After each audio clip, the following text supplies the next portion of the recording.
Hello les market floppers et bienvenue sur Market Flop. Découvrez les plus grands flops marketing et évitez les erreurs du passé grâce à notre podcast.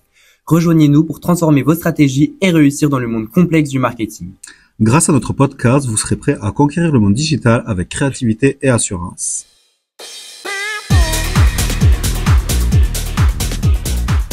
Bonjour à tous et bienvenue dans un nouvel épisode de notre podcast sur les ratés du marketing, où nous explorons les échecs retentissants de grandes marques. Je suis Léo et je suis accompagné de Léa, Chérie Lady et Jassy.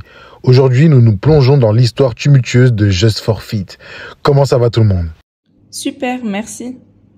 Je vais bien Léo, merci. Comme vous l'aurez compris, le sujet Just for Fit est un sujet très délicat qui a fait couler beaucoup d'encre dans le monde du marketing. De ce fait, êtes-vous prêts à découvrir ce qui a conduit la chute de la marque Just for Fit ? Absolument.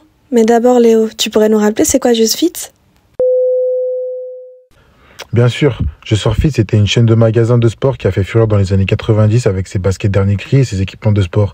Mais derrière, dans les coulisses, les choses étaient loin d'être parfaites. Ça, c'est le moins qu'on puisse dire. Just for Fit a fini par faire faillite dans les années 2000, mais ce n'était pas seulement à cause de mauvaises décisions commerciales, n'est-ce pas ? Exactement Léa, une des raisons majeures de leur chute a été leur publicité catastrophique lors du Super Bowl en 1999, lorsqu'ils ont diffusé une publicité qui a été largement critiquée pour son racisme flagrant. Ça a dû être un sacré coup dur pour eux. Mais alors, quelle est la prémisse de la publicité ? Pour vous détailler le contenu de la vidéo, on part sur une mise en scène de chasse dans le désert avec un groupe de chasseurs dans un 4x4, jumelles en main et menant des fouilles avec des pinceaux pour repérer les empreintes de pied du coureur. Ils finissent par trouver le sportif, le droguent en versant des cachets dans un verre d'eau qui lui tente jusqu'à ce qu'il soit assommé. Une fois réveillé, il se rend compte que ses pieds nus ne le sont plus et hurle de désespoir.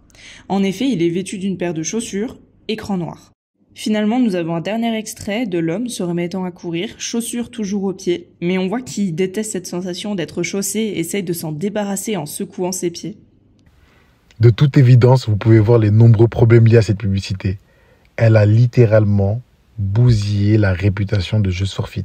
Il faut se dire, l'entreprise existait depuis 1977, mais un an après le Super Bowl de 1999, l'entreprise elle a été rachetée par Foodstar, puis fermée définitivement en 2004, sachant que l'année du drame, l'entreprise a dû déposer le bilan.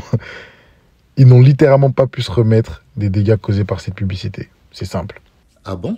Mais j'aimerais savoir. Est-ce que Just for Fit a pensé que c'était une bonne idée ?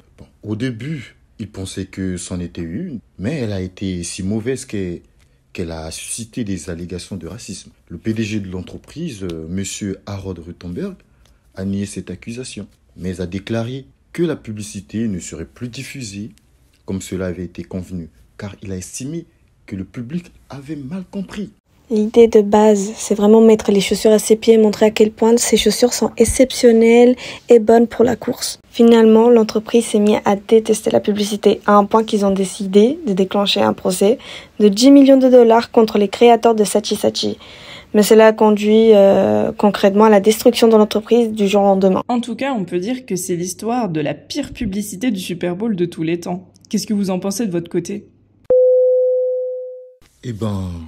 En tout état de cause, c'est quand même incroyable, de nos jours, de penser que des décisions de ce genre puissent être prises au sein d'une entreprise aussi importante. Évidemment, ça montre à quel point il est crucial de penser à l'impact de nos actions, surtout dans le monde du marketing. Mais malgré cette erreur monumentale, il y a toujours des leçons à en tirer. Et oui, comme tu as très bien su le dire, il y a toujours des leçons à tirer. Je suis tout à fait d'accord avec toi. Comme qui dirait, la diversité et l'inclusion doivent être au cœur de toute stratégie marketing. Sinon, vous constaterez que les conséquences peuvent être très désastreuses. Personnellement, la publicité me met vraiment mal à l'aise. À quel moment le service marketing s'est dit « Ouais, ok, c'est bon, ça passe, tout le monde va adorer la pub, tout le monde voudra s'acheter sa paire de chaussures après avoir vu cette partie de chasse. » Et le pire, c'est ce qu'ils en ont pensé et de se dire « Allez, c'est bon, on la publie surtout pour un événement de ce type. » Exactement. Espérons que d'autres entreprises apprennent de l'échec des Just for Fit et qui mettent en œuvre des pratiques plus respectueuses et prudentes à l'avenir. Sur ce, c'est tout pour aujourd'hui. Merci de nous avoir écoutés et n'hésitez pas à nous rejoindre la semaine prochaine pour le prochain podcast. Et comme d'habitude, souvenez-vous que Market Flop sans flop, c'est pas top.